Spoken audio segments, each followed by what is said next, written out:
नमस्कार, मोऱ्यास रेसिपी या यूट्यूब चॅनलवर तुमचे स्वागत। आज आपण बघणार आहोत साबुदाण्याचे पळी पापड कसे करायचे। त्यासाठी मी इथे घेतलेले आहेत 2 वाटी साबुदाणे।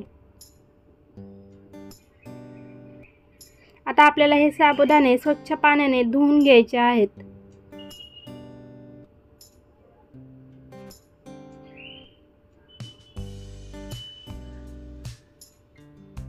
साबुदाणे धुवून झाले की आता आपल्याला याच्यामध्ये साबुदाणा बुडेल इतके पाणी टाकून घ्यायचे आहे।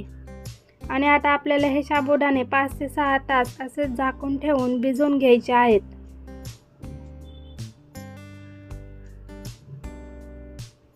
पाच ते 6 तास भिजून झाल्यानंतर आता आपल्याला याच्यामध्ये गरम करून 1 ग्लास पाणी टाकून घ्यायचे आहे। गरम केलेले 1 ग्लास पाणी टाकल्यामुळे आपले साबुदाण्याचे पापड एकदम खुसखुशीत होतात।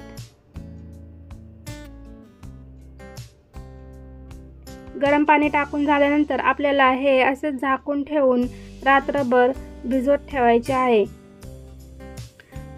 दुसऱ्या दिवशी सकाळी हे बघा मस्त असे आपले साबुदाणे भिजलेले आहेत।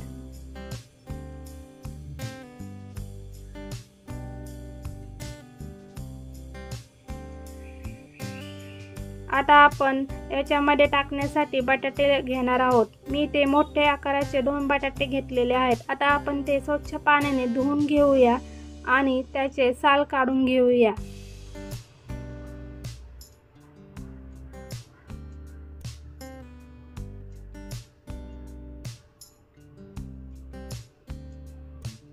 आता बटाट्याचे साल काढून झालेले आहेत। आता आपण हे खिसून घेऊया।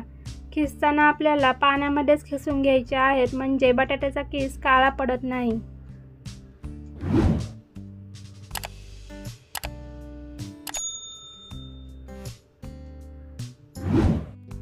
आता आपले बटाटे खिसून झालेले आहेत। खिसून झाल्यानंतर आपल्याला हे बटाट्याचा किस स्वच्छ पाण्याने 2 ते 3 वेळा धुवून घ्यायचा आहे।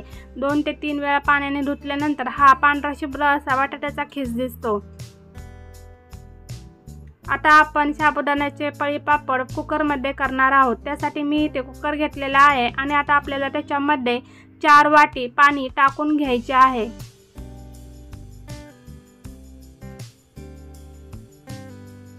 त्यानंतर आता आपल्याला याच्यामध्ये चवीपुरते मीठ टाकून घ्यायचे आहे। आणि आता आपण याच्यामध्ये भिजवून ठेवलेला साबुदाणा आहे तो टाकून घ्यायचा आहे। भिजवलेला साबुदाणा टाकल्यानंतर आता आपल्याला याच्यामध्ये बटाट्याचा किस टाकून घ्यायचा आहे। आणि आता आपल्याला हे चांगलं मिक्स करून घ्यायचे आहे। मिक्स करून झाल्यानंतर आता आपल्याला हे कुकरचे झाकण लावून घ्यायचे आहे आणि आपल्याला कुकरच्या 2 शिट्ट्या करून घ्यायच्या आहेत। 2 शिट्ट्या झाल्यानंतर थोडेसे थंड झाले की मी कुकर काढून घेतलेले आहे। हे बघा मस्त असा आपला साबुदाणा ट्रान्सपरंट असा शिजलेला आहे।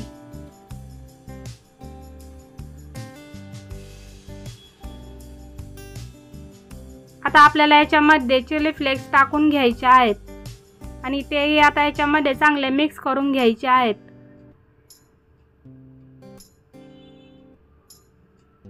हे मिश्रण थोडेसे घट्ट वाटले की याच्यामध्ये थोडेसे गरम पाणी करून टाकून घ्यायचे। हे बघा मी थोडेसे गरम पाणी टाकून घेत आहे आणि आता हे चांगले मिक्स करून घेणार आहे।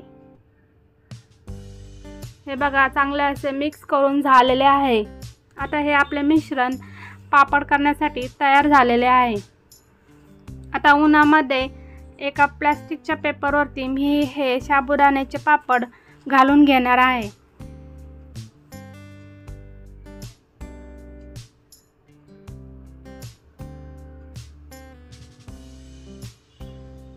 हे बघा अशा प्रकारे मी साबुदाण्याचे पापड घालून घेतलेले आहेत।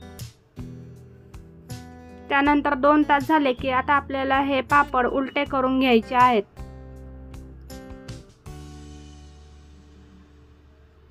आता मी सगळे पापड उलटे करून घेतलेले आहेत। आता आपल्याला हे कडक उन्हात 2 दिवस चांगले वाळून घ्यायचे आहेत।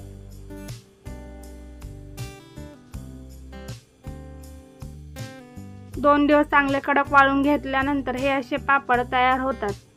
आता आपण हे तळून बघूया। मी कढईमध्ये तेल चांगले गरम करून घेतलेले आहे आणि एक पापड टाकून घेतलेले आहे।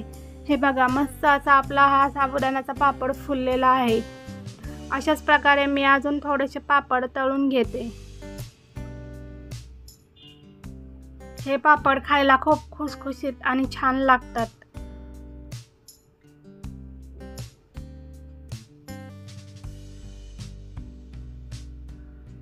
अशा प्रकारे मी अजून थोडेसे पापड तळून घेतलेले आहेत।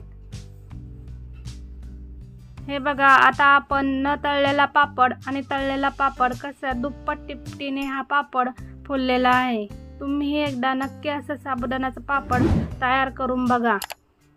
व्हिडिओ आवडल्यास लाईक, शेअर आणि सबस्क्राईब करायला विसरू नका। थँक्यू।